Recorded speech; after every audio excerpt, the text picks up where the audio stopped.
Bueno, yo soy creativo publicitario y la historia real es que fue, o sea, yo era muy niño, los noventas, y ya me gustaba mucho el cine y iba mucho a las películas con mis papás, mi papá, teníamos DVDs un montón. Y me acuerdo que vi la película Lo que ellas quieren, que es de Mel Gibson, este, donde Mel Gibson, por azares del destino, termina escuchando lo que las mujeres piensan. Y lo que me llamó la atención no fue eso. O sea, la película está buenísima, te ríes mucho y demás. Pero lo que me llamó la atención no fue eso. Lo que me llamó la atención fue a lo que se dedicaba Mel Gibson en la película. El tipo era creativo publicitario y yo veía que al tipo le pagaban por pensar ideas. Entonces yo dije, wow, yo quiero hacer eso, yo quiero dedicarme a pensar ideas, está buenísimo. La pasión, ¿no? La obsesión también de otra forma de ver las cosas sobre esa cosa que te gusta, que te apasiona, que te entretiene, que te vuelve un poco loco, en el buen sentido de la palabra. Entonces yo creo que eso, ¿no? Puma, creativo, apasionado.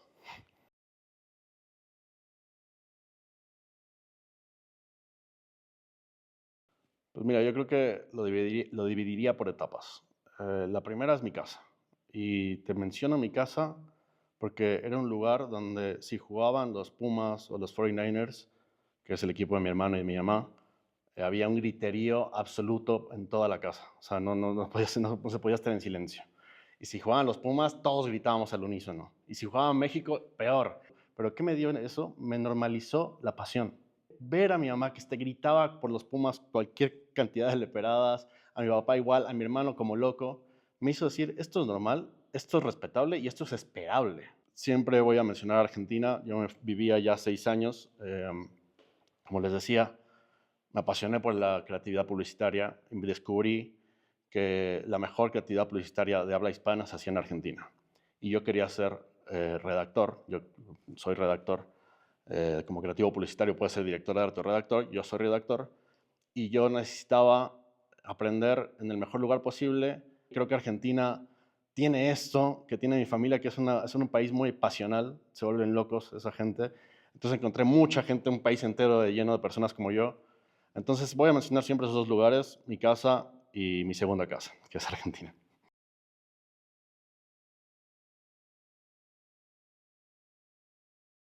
Y con mi mamá vimos que había un programa de Creative Advertising en Toronto.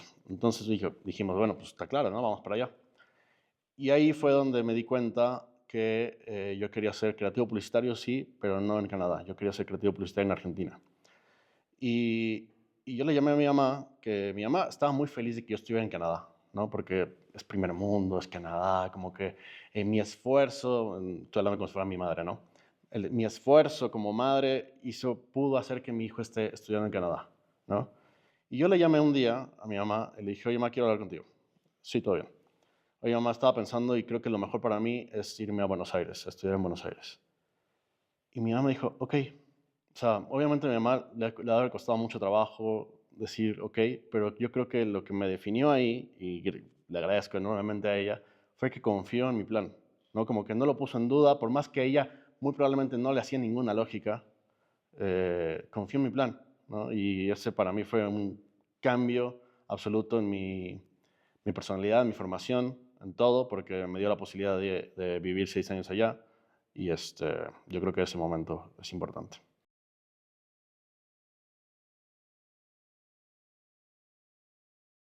La publicidad es un constante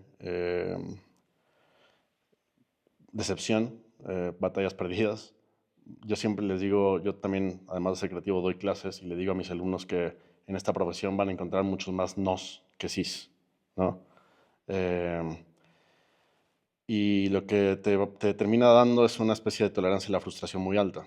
Trabajar en Argentina era una campaña súper importante para eh, bueno, no voy a decir la marca, una campaña súper importante con una oportunidad creativa muy grande y me acuerdo que fuimos con 4 ideas. De esas 4, 3 eran de mi dupla y mías.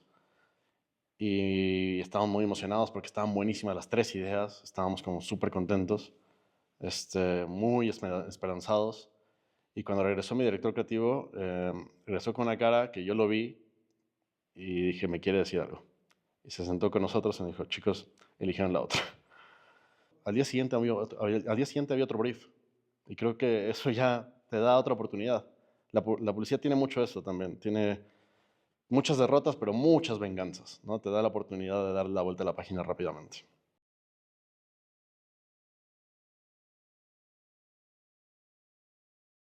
Mira, yo creo que cuando empecé en publicidad, lo difícil fue arrancar. O sea, yo terminé la facultad donde estudié con muy buen book. Yo tenía muy buen book para ser estudiante. Y no se me abría ninguna puerta. Eh, ta- Tenía el hándicap de que era mexicano y que tienes que hacer un poco más de papeleo y demás. Tenía el hándicap que no tenía dupla, ¿no? Que allá se contrata mucho en dupla. Y yo creo que ese momento fue el que estuve más cerca de rendirme, de tal vez hacer otra cosa, de buscarle por otro lado, porque realmente no encontraba. Por suerte, una conocida me contactó con Manuel, que a la postre fue mi dupla. Nos fuimos a tomar un café y mucho tiempo después, como 3 o 4 meses después, me dijo que efectivamente ya había una plaza y bueno, ahí la tomé y me aferré a ella durante 2 años.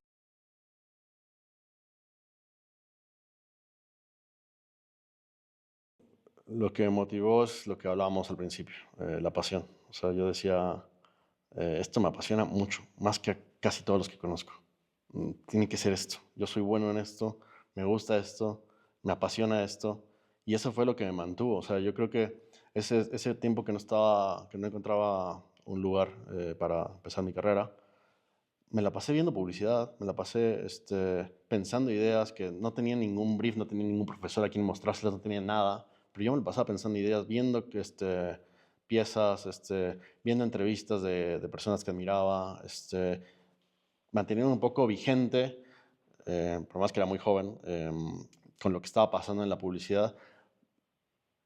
¿Por qué? Porque primero porque me gustaba, segundo porque me apasionaba y tercero porque yo decía, me va a servir en el momento que ya me toque entrar. ¿Viste? Como que no voy a entrar en frío, voy a entrar bien, bien, como el jugador que calienta antes de entrar a un partido. Bueno, así estaba un año.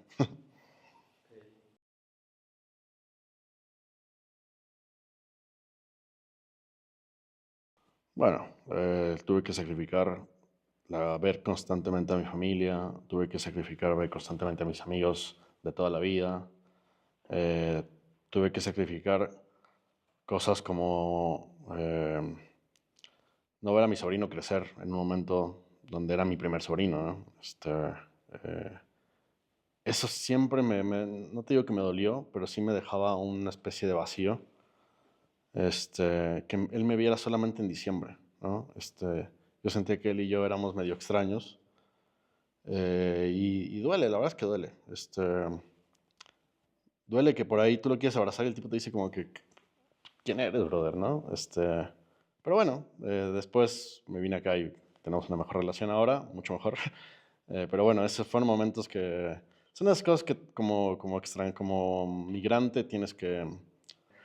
Ahora, eso no quita que te pese un poco estas cosas, ¿no? Mi primer sobrino, no verlo crecer de chiquito fue algo que me daba como cierta sensación de que no debería estar allá, no debería estar allá, no debería estar allá. Pero bueno, al final creo que se dieron las cosas de manera bien.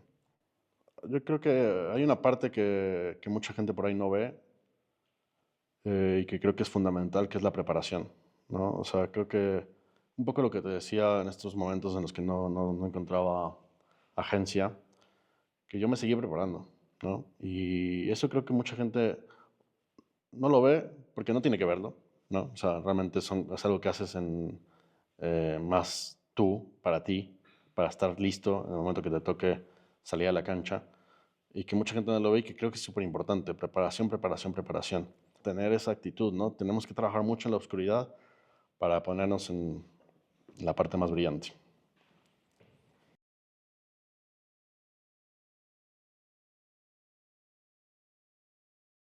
Bueno, México para mí,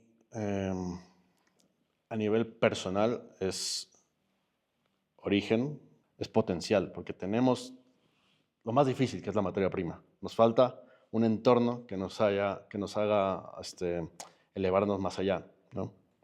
Somos buenos ante la adversidad. ¿Y a qué me refiero con esto? estamos tan acostumbrados a la adversidad que no nos toca otra más que ponerle cara, ¿no? Y darle para adelante.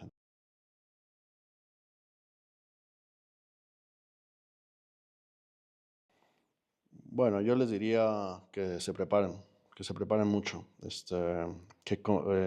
Lo que te da la preparación es que le da una base muy grande al talento que puedas o no traer, ¿no? O sea, porque tú puedes encontrar a alguien muy talentoso que no se preparó y la verdad es que no le va a ir bien, ¿no? O sea, en cambio puedes encontrar un tipo que más o menos tiene ahí una chispita de talento, pero que se preparó un montón y te juro que le va a ir bien.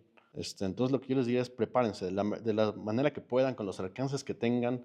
Hoy en día te puedes preparar gastando 0 pesos, viendo muchos videos de internet, viendo muchas fuentes de internet, te puedes preparar por ahí. Si puedes salir a estudiar fuera, también es una experiencia que te va a cambiar la vida. Si puedes pagarte escuelas especializadas en creatividad publicitaria, hazlo. Pero mi consejo final es prepárate. Primero que no le dé vergüenza sus pasiones, ¿no? Sus pasiones que las siga, así sean raras, así nadie más las entienda, así no sean compartidas con nadie más, que no le dé vergüenza ser apasionado de nada. Viste que todos tenemos algo que haríamos sin que nos paguen, ¿no? Que podríamos hacer horas y horas y horas. Bueno, eso te puede el día de mañana ser tu fuente de trabajo, de vida, ¿no?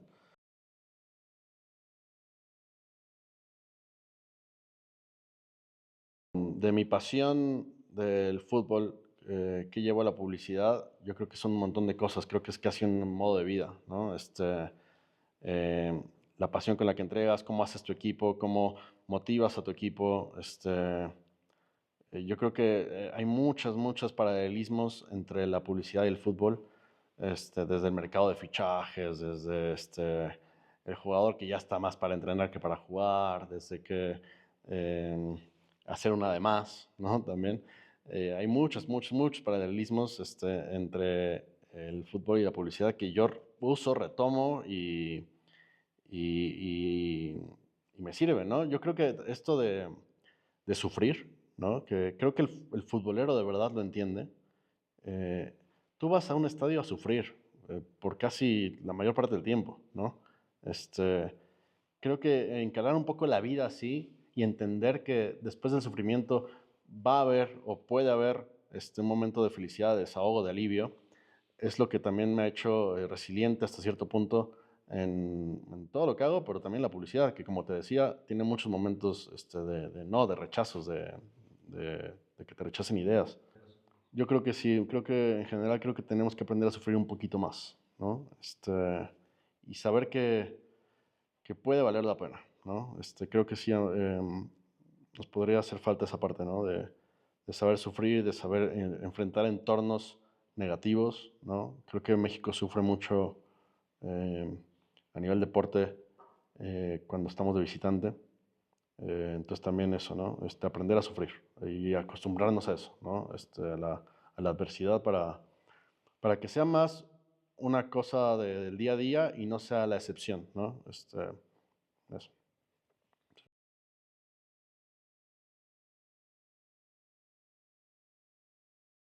Equivóquense, ¿no? Creo que ese es también un poco de lo que quiero decirles a todos los que quieran escuchar esto. Equivóquense mucho, pero no equivóquense a propósito, ¿no? Equivóquense tratando de hacer algo nuevo. Que creo que no tengan miedo al error. Hay que tenerle miedo a no atreverse. Eso sí hay que tenerle miedo. Atrevámonos a hacer cosas un poquito más arriesgadas con el riesgo de equivocarnos y no pasa nada si se equivocó. Porque tú puedes saber que la idea está buena, pero esa que quede buena es un trazo largo.